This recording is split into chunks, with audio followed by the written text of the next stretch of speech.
Hola, buenas tardes a todos con mi grupo conformado por Alexandra Mamani, Abril Rivera, Paz Aburto, Diego Alfaro y yo, Paulina María, quien les habla. Les presentaremos nuestra exposición sobre tomografía computarizada, abordando distintos temas fundamentales. La siguiente, por favor. Bueno, como se puede observar ahí en el índice, se observan los diversos temas que se van a abordar durante el transcurso de la presentación.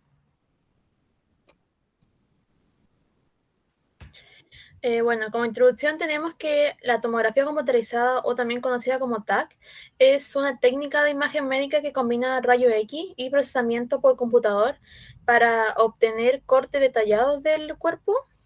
Y bueno, un haz estrecho de rayo X gira alrededor del paciente y la computadora transforma esos datos en imágenes precisas de órganos, huesos y otras estructuras internas.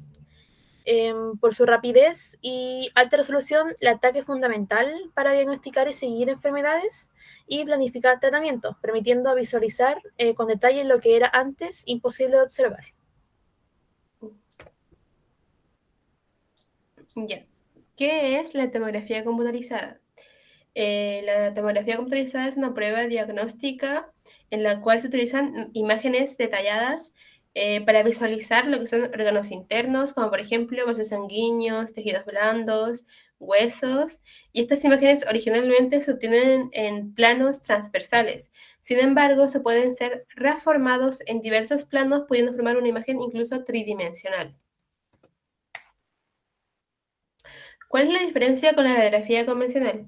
Bueno, ambas usan radiación ionizante. La diferencia es que la convencional ocupa una fuente de rayos X que emite una pequeña cantidad de radiación a través de la estructura de interés en la cual se encuentra un receptor de imagen por detrás, permitiendo la formación de una imagen bidimensional. La diferencia es que en tomografía se habla de una fuente de rayos X giratoria, la cual emite un haz a través de la estructura de interés y esta señal es captada por los detectores de imagen y estos detectores se la pasan a la computadora y se genera una imagen tridimensional. Es decir, que esta imagen es mucho más interpretativa que la convencional, ya que no tiene tantas limitaciones. Ahora vamos a hablar de los principios del TAC. Bueno, el TAC es un método indoloro, no invasivo y es preciso. Por ello se utiliza generalmente para emergencias, como lo pueden ser hemorragias o traumatismos. Estas imágenes se obtienen, como dije anteriormente, mediante planos transversales, pero pueden ser reformadas y debido a software especializados, y eso se le debe a dos ingenieros, los cuales son Alan Cormack y Godfrey Hounsfield, quienes ganaron el premio Nobel en 1979 por medicina y fisiología. Como mencioné, vamos a seguir con los principios que, por ejemplo, el primer tomógrafo comercial se comercializó en 1973. Este utilizaba un haz lineal y tan solo un detector, con un mecanismo de traslación-rotación. La adquisición de un slice o de un corte demoraba 4 minutos y actualmente demora entre 0,3 a 0,4 segundos. Por ese tiempo tan prolongado, lo que se hacía era obtener y principalmente usarlo en lo que son estructuras no móviles, como lo pueden ser el cráneo. Ya, en 1989 se desarrolló el TAC helicoidal, el cual permitía el constante movimiento de lo que es el tubo y la mesa de exploración, lo cual mejoró en lo que es la velocidad y también en la calidad, haciendo que se disminuyan los artefactos por movimiento. Y esto estuvo acompañado de lo que es el desarrollo de los multidetectores. Los multidetectores permitieron incorporar múltiples hileras de detectores que permitían a su vez múltiples cortes por una rotación del tubo. También tenemos una línea del tubo, una línea del tiempo en la cual en 1991 se desarrolló el TAC con 2 detectores, en 1998 con 4 y en la actualidad hay incluso TAC con 256. Acá no se habla netamente de detectores como tal, sino se habla de hileras de detectores. Ya, en componentes básicos tenemos lo que es la gantry.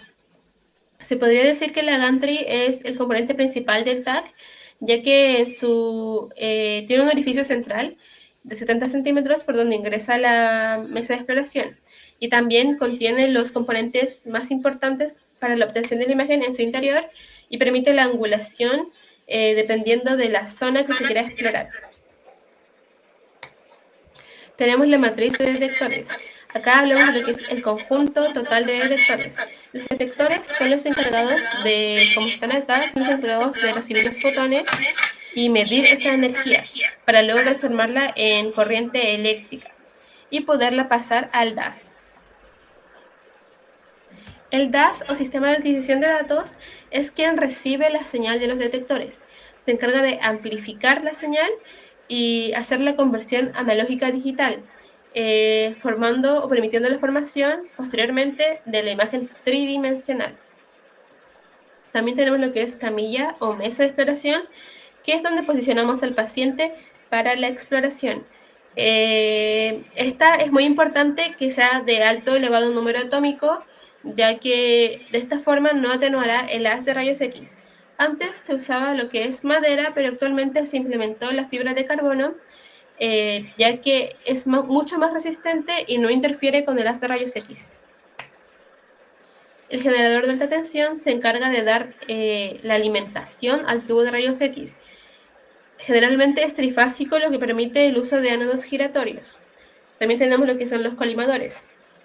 Los colimadores son muy importantes ya que lo que hacen es reducir la radiación dispersa. Tienen dos objetivos principalmente, que son reducir la dosis al paciente y reducir el tejido irradiado, como en convencional. La computadora es la encargada del funcionamiento total del equipo y del almacenamiento de imágenes reconstruidas. La consola es donde el operador controla el funcionamiento del tomógrafo. Esto incluye teclado, monitor, trackball y entre otros. También su función principal es la selección de parámetros y protocolos, como se hace también en convencional. Acá tenemos como un resumen en el cual acá se encuentra la gantry y, como mencioné, en su interior tiene lo que es el tubo, los colimadores, los detectores por acá. Acá tenemos la mesa de exploración, los botones que controlan la angulación de la gantry. Y acá tenemos lo que es el monitor, el teclado, el trackball, la terminal del ordenador. Y en conjunto todo esto lo que hace es la consola. Ahí se ponen los parámetros como por ejemplo el tamaño de corte, el kilovoltaje, entre otros que se verán mucho más adelante. Y tenemos acá otra imagen que indica el tubo, los filtros, el colimador, los detectores y la mesa de exploración. Ya. Ahora hablaré acerca de cómo se forman las imágenes del TAC. La siguiente, por favor. Para entender cómo se forma el TAC, primero tenemos que revisar cómo interactúan los rayos X con el cuerpo. El efecto fotoeléctrico es uno de los principales. O sea, el efecto fotoeléctrico y el efecto de Compton, que son las dos principales. El efecto fotoeléctrico se refiere cuando un fotón transfiere toda su energía hacia un electrón interno. Este desaparece y el electrón que sale expulsado. Esto es lo que se conoce más como la radiación absorbida. Y el efecto de Compton es cuando un fotón choca con un electrón más alejado, pierde parte de su energía y cambia de dirección. Esto normalmente se ve en tejidos blandos como músculo o grasa y es lo que se conoce como la radiación de dispersión o ruido. La siguiente. La atenuación telar y el coeficiente de atenuación lineal. Cuando el haz atraviesa el cuerpo pierde intensidad. A esto es lo que se le conoce como atenuación. Y la atenuación depende de tres factores: la densidad del tejido, su número atómico y la energía del fotón. Este fenómeno se mide con el coeficiente de atenuación lineal y es lo que se mide al formar una imagen en el plano axial. La siguiente, ahora sí.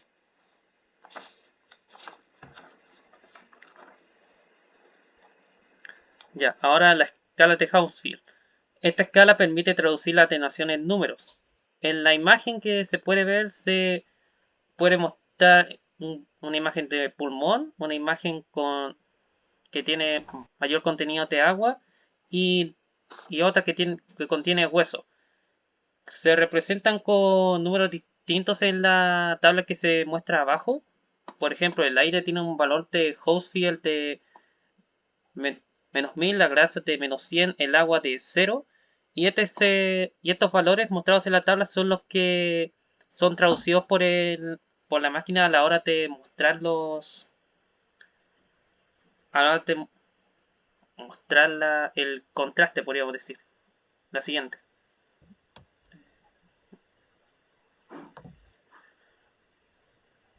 Ahora, reconstrucción de imagen en tomografía computarizada.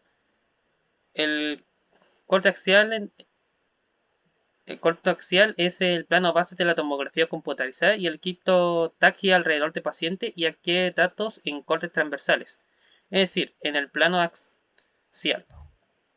Cada haz de rayos X atraviesa el cuerpo y se atenúa según el tejido generando valores de Hausfield, y estos datos se procesan en el plano axial mediante algoritmos de reconstrucción como la retroproyección filtrada, que es el método estándar de filtrado rápido pero genera más ruido en la imagen, y la reconstrucción iterativa, que es más precisa, reduce los artefactos y la dosis de reacción, pero puede reducir la nitidez de la imagen.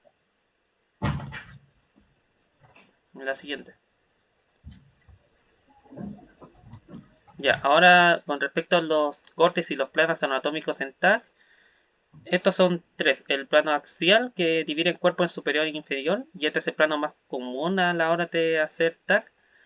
El plano coronal o frontal, que divide el cuerpo en anterior y posterior, y el plano axial o lateral, que divide el cuerpo en izquierda y derecha.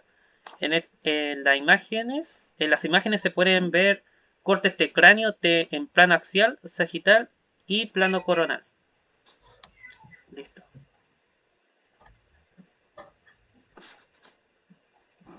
Bueno, pasando con lo que es la generación de TAC, en total tenemos lo que son 6 generaciones de TAC, empezando con la primera generación, que bueno, en la primera generación se ocupaba un NAS paralelo muy estrecho y solo uno o dos detectores. El sistema hacía movimiento de traslación y rotación para obtener cada proyección, lo que hacía que cada corte demorara entre 4 y 5 minutos. Era un equipo muy lento, grande y con bajo rendimiento y también limitado casi exclusivamente, se ocupaba para estudio de cráneo. Para la segunda generación, bueno, ahí se introdujo un NAS en abanico y varios detectores, pero mantiene el movimiento de traslación más rotación. Esto permitió captar más información por cada paso y disminuir los tiempos de adquisición a 20 y 60 segundos por corte, mejorando la calidad de imagen respecto a la primera generación. Bueno, solo sí que una desventaja de este es que había más radiación dispersa y mayor costo por detectores. Digo, por tener más detectores.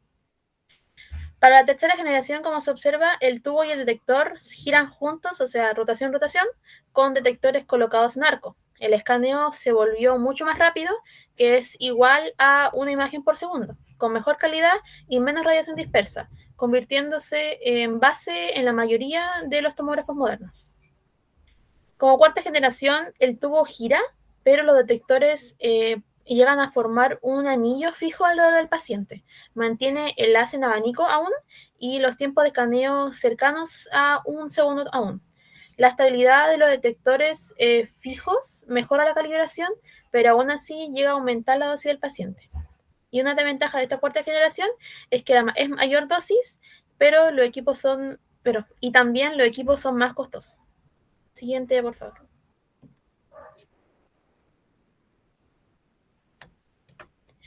Como quinta generación tenemos que tanto los detectores como las fuentes, ninguna se mueve. Ambos son estacionarios. Usan múltiples fuentes eléctricas fijas, logrando tiempos de adquisición extremadamente cortos.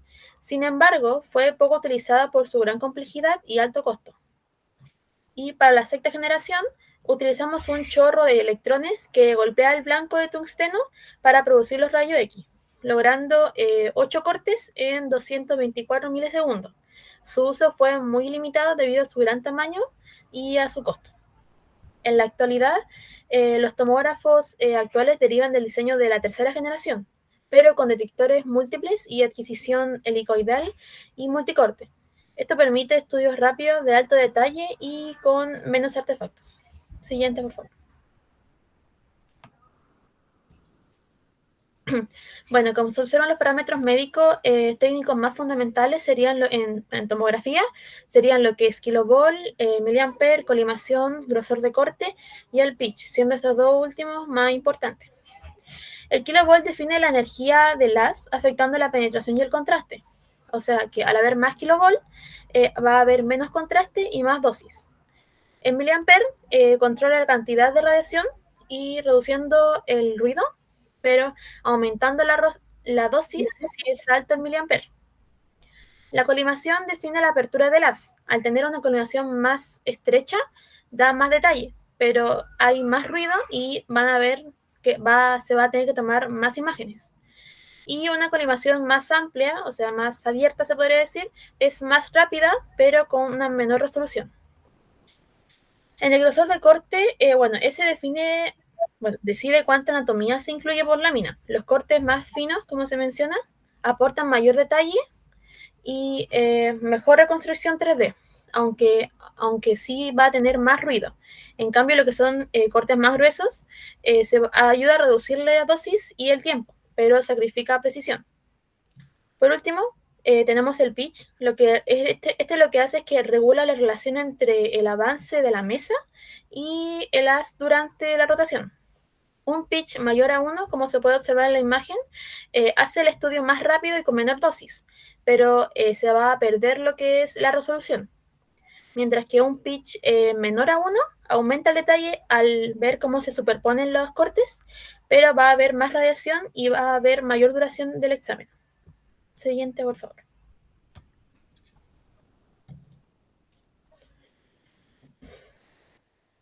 Bueno, tenemos lo que son los métodos de reconstrucción por proceso. Bueno, como sea una pequeña definición, estas técnicas que serían MPR, MIP, BRI, MINPI, son técnicas de postprocesamiento en TAC que permiten reconstruir y visualizar mejor la anatomía para apoyar el diagnóstico. Siguiente.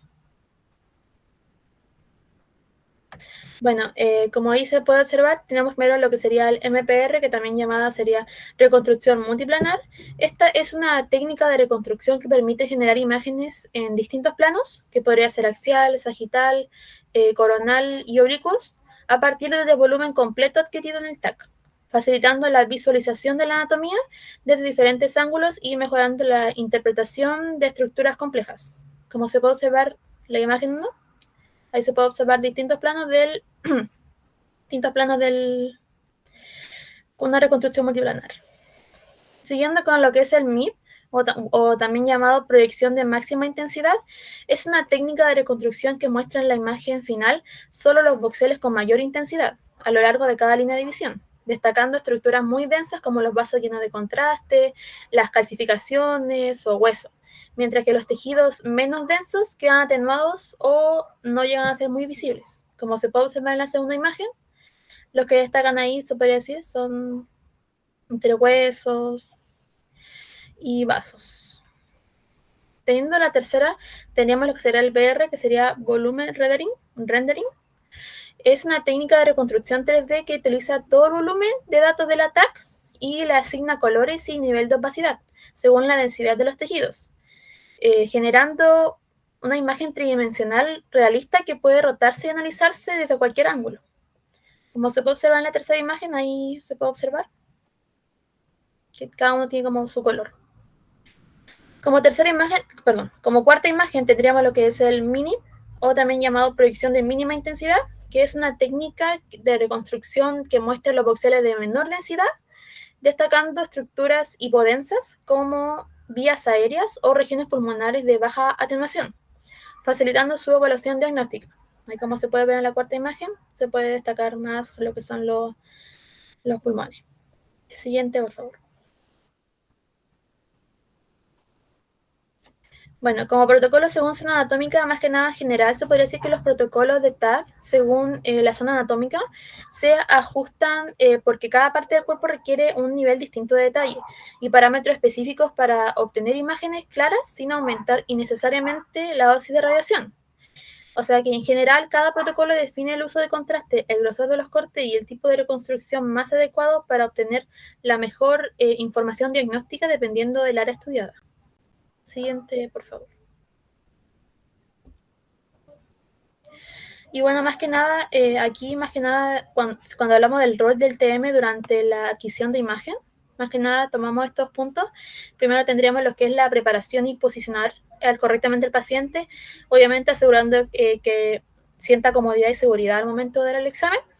Configurar parámetros técnicos según protocolo y zona anatómica, obviamente ajustando los valores de exposición según la zona estudiada. Administrar contraste cuando corresponde y monitorear al paciente, obviamente revisando siempre los efectos secundarios y efectos adversos durante el examen. Supervisar la adquisición revisando que la imagen cumpla la calidad diagnóstica. Obviamente tiene que estar un balance entre lo que es la dosis del paciente y lo que es la calidad de la imagen a radiografiar. Y por último tenemos que registrar parámetros y documentación del estudio. Y no hace falta igual una pequeña frase que diga: detrás de cada imagen del TAC está el cuidado y la experiencia del tecnólogo médico. Siguiente, por favor. Aplicaciones clínicas y contrastes. El TAC es una técnica fundamental en el área clínica porque entrega imágenes detalladas, veloces y con excelente nitidez. Se utiliza en muchas zonas del cuerpo: encéfalo, tórax, cavidad abdominal, pelvis, sistema óseo y vasos. Dependiendo de la situación, puede ejecutarse sin contraste o con contraste, lo que mejora de manera importante la calidad diagnóstica. Tenemos el TAC en el área neurológica. Cuando se presenta un ACV, un golpe fuerte en la cabeza, una pérdida súbita de conciencia o síntomas neurológicos agudos, el TAC es el examen inicial por su alta velocidad y capacidad para detectar lesiones críticas. Permite observar sangrado, fracturas, desplazamientos de estructuras internas, edema y masas. En el accidente cardiovascular, el TAC simple es esencial para distinguir entre el episodio isquémico y uno con sangrado. Luego, utilizando contraste, se analizan los vasos, zonas sin adecuada llegada de sangre y lesiones que necesitan perfusión para identificarse con claridad. La siguiente, por favor.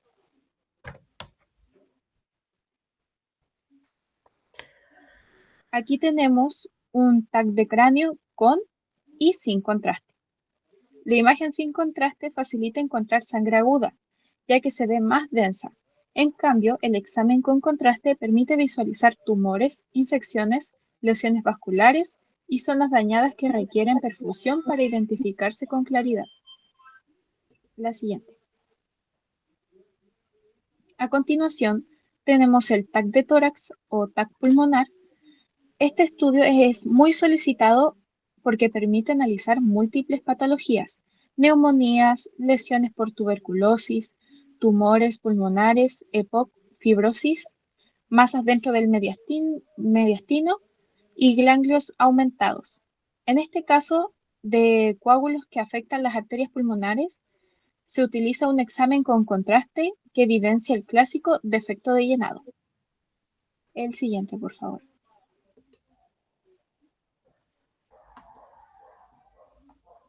Aquí tenemos una imágenes con y sin contraste. A y C sería sin contraste endovenoso y B y D sería con contraste endovenoso. Siguiente.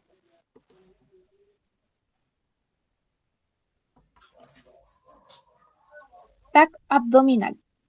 Es uno de los exámenes principales en pacientes con dolor abdominal. Ayuda a detectar apendicitis, diverticulitis, inflamación del páncreas, perforaciones, tumores, cálculos en el sistema urinario y obstrucciones. Los estudios con contraste permiten diferenciar mejor órganos como hígado, páncreas y riñones, facilitando la detección de áreas inflamadas, masas o zonas con mala llegada de sangre. La siguiente. Aquí también tenemos una imagen sin contraste y una imagen con contraste. La siguiente. TAC musculoesquelético.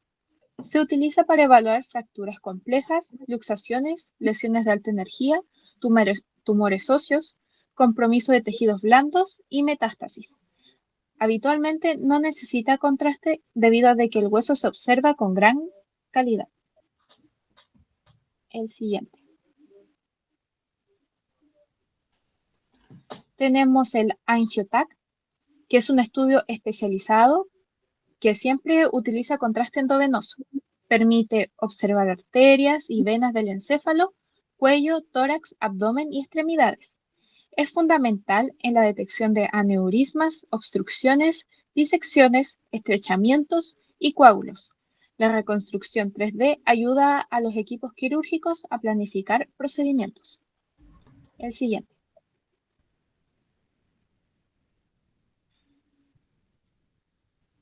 A continuación tenemos los medios de contraste.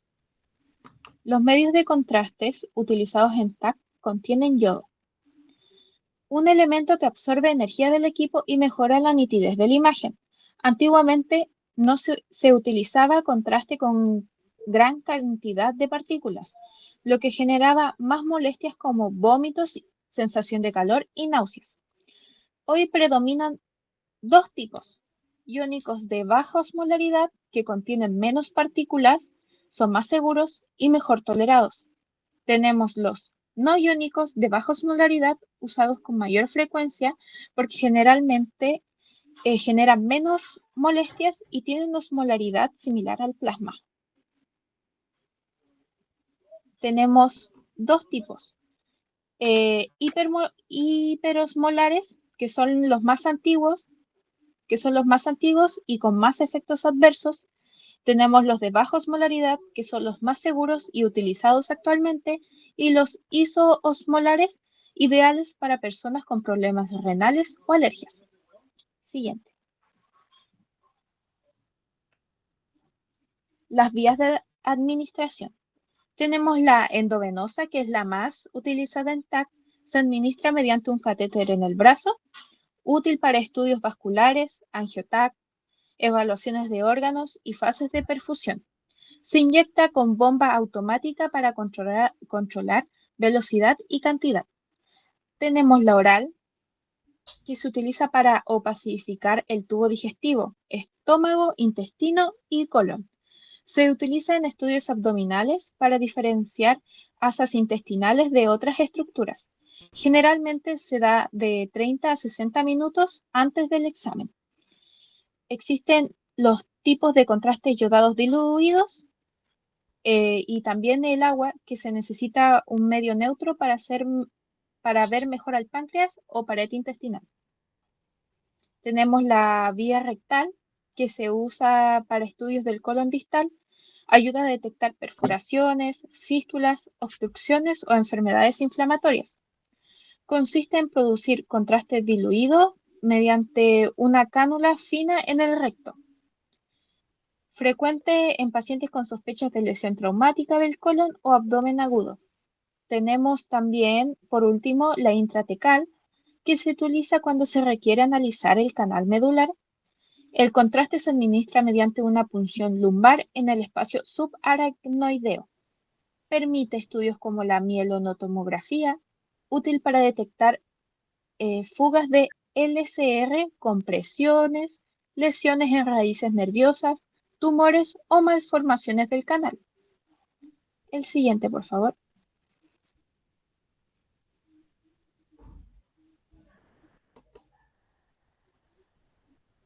Protección radiológica. Siguiente, por favor. Su objetivo va a ser minimizar la dosis al paciente sin perder la calidad diagnóstica y se va a basar en los principios centrales de justificación, el cual dice que cada examen con radiación ionizante debe tener un beneficio clínico mayor que el riesgo. El médico y el radiólogo deben confirmar la necesidad del estudio, especialmente en el TAC, para evitar exploraciones innecesarias. Luego tenemos la optimización o ALARA, que es mantener la dosis tan baja como sea razonablemente posible, considerando también factores sociales y económicos. Luego tenemos la limitación de dosis. En esta, ninguna persona debe superar los límites establecidos por la normativa vigente. Siguiente, por favor. Luego tenemos las técnicas de protección radiológica, que son 3 principios fundamentales. El tiempo, que trata de reducir el tiempo cerca de la fuente, va a disminuir proporcionalmente la dosis detallada. Luego tenemos la distancia. Aumentar la distancia va a reducir en forma drástica la intensidad de la radiación, que es la ley del inverso al cuadrado. Y luego tenemos el blindaje, que al interponer materiales de protección como el plomo entre la fuente y las personas, va a disminuir la dosis de absorción. Siguiente, por favor. Luego tenemos los elementos de protección radiológica. Estos son de función de exposición del personal, o sea, ocupacional. Acá obtenemos el delantal plomado, que es de 0,25 a 0,5 milímetros de grosor de plomo. Luego tenemos el protector tiroideo. También contamos con lentes plomados y con guantes plomados. Pero los guantes plomados solo se utilizan en procedimientos intervencionales y no en el TAC convencional. Siguiente, por favor. Luego tenemos el blindaje para el paciente. Acá contamos con aparatos que van a proteger órganos sensibles ante las radiografías. Por ejemplo, en las gónadas se van a cubrir con un delantal de plomo o con faldas de plomo, especialmente en personas jóvenes o en estudios pélvicos abdominales. Luego tenemos la tiroides. En la tiroides se va a usar un collarín cuando el haz está dirigido hacia la cabeza o el cuello. Luego tenemos las manos. Estas se puede utilizar protectores o collarines especiales. Por último tenemos los ojos. Acá se van a emplear protectores oculares de plomo. Como consideración importante en esto es que los blindajes de contacto se colocan directamente sobre la piel en exámenes de anteroposterior o posteroanterior. La protección clave frente a radiación dispersa que proviene de otras zonas del cuerpo. También tenemos que el tubo de rayos X debe ubicarse lo más lejos posible del paciente para así reducir la dispersión. Acá tenemos las barreras estructurales, que van a ser los vidrios plomados, las mamparas, la sala blindada con paredes y puertas plomadas, lo que va a permitir al operador estar más protegido de la radiación. Y como un dato curioso, el operador siempre debe estar fuera de la sala durante el escaneo. Siguiente, por favor. Luego tenemos la dosis en tomografía axial computarizada. Siguiente, por favor. Acá contamos con las magnitudes dosimétricas principales, como el índice de dosis computarizado volumétrico. Este indica la dosis estimada en un volumen específico y se mide en miligray. Luego tenemos el producto dosis-longitud, que es el índice de dosis computarizado volumétrico por la longitud del barrido. Luego tenemos la dosis efectiva. En la dosis efectiva se estima a partir del producto dosis-longitud y factores de conversión K, según región anatómica, y se va a usar para valorar el riesgo biológico. Por último, tenemos factores a considerar. Acá se incluyen los tamaños del paciente, región anatómica, números de fases y parámetros del protocolo. Siguiente, por favor. Como factores que influyen en la dosis, también vamos a tener el kilovoltaje pico, el miliamper segundo, el grosor del corte, el pitch, el tamaño de campo, la sensibilidad del detector y también el tamaño o el grosor del paciente. Siguiente, por favor. Acá podemos observar valores de referencia tanto en el TAC como en otras técnicas convencionales. Es imposible medir como tal una dosis efectiva en órganos para un paciente en particular. Los valores de dosis efectiva normalizados según la región se ven a continuación en la tabla, que son de cabeza, de cuello, de tórax, de abdomen y de pelvis. Siguiente, por favor. En la siguiente diapositiva podemos observar los principales valores que están propuestos por la Comunidad Europea. Siguiente, por favor.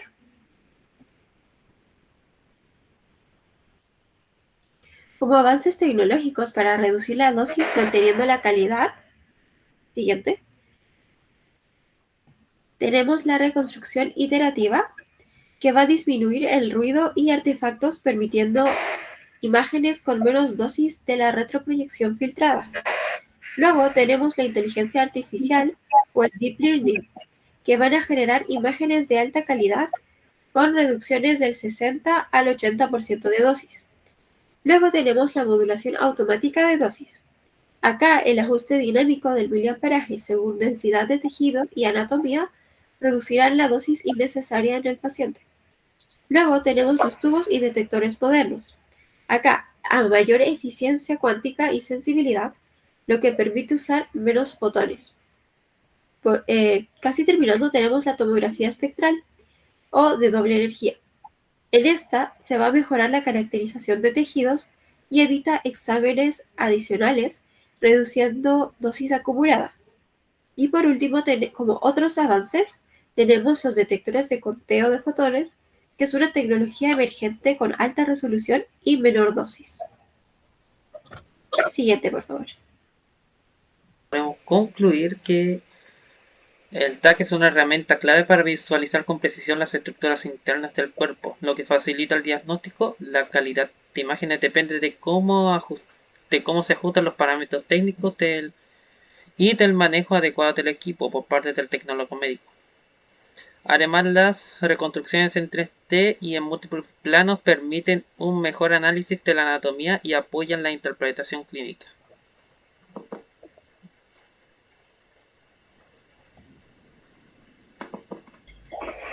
Ahora, para comprobar sus conocimientos, aquí hay una actividad interactiva. Muchas gracias por su atención.